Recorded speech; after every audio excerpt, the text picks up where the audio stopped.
Hello, my fellow CPE Prep Hub members. Today I've got some fantastic content prepared for you. We're going to explore 11 important phrasal verbs which are crucial for acing both Part 1 and Part 2 of the Use of English test.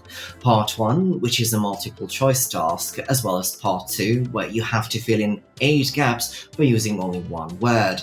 So let's dive right in.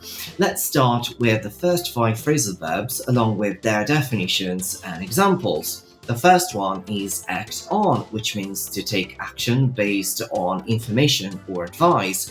For example, the company will act on the feedback received from its customers. Then we've got act up, which means to misbehave or malfunction. For instance, my old computer always acts up when I try to run multiple programs, or the children have been acting up all morning, they're driving me mad. Then we've got answer someone back, which means to reply to someone in a rude or unpolite manner. Like this, it's rude to answer your parents back when they're trying to talk to you. And then we've got to answer for, which means to take responsibility for something. For example, as the team leader, I'm responsible and will answer for any mistakes made by my team. And finally, we've got back down, which means to withdraw from a position or promise. For instance, after much debate, they finally backed down from their initial proposal. Now, let's move on to the next set of phrasal verbs, along with their definitions and examples. The first one is back out, which means to withdraw from a commitment or promise. For example, I hope they don't back out of the agreement at the last minute. Then we've got back up, which means to provide support or evidence for a claim or statement. Like this, I was prepared to back up Mary's story because I knew she was telling the truth.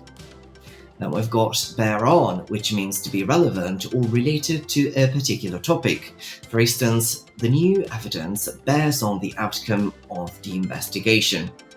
And finally, we've got bear with, which means to be patient and wait for a short time. For example, please bear with me while I try to resolve these technical issues. Now, to conclude, let me stress the importance of these phrasal verbs. Mastering them will significantly improve your performance in both Part 1, the multiple choice task, as well as Part 2, where you have to fill in 8 gaps by using only one word. They're powerful tools to fill in the gaps correctly, so pay close attention. Now, here's what I recommend you do. First, head over to the activity I've shared in the CPE Prep Hub group.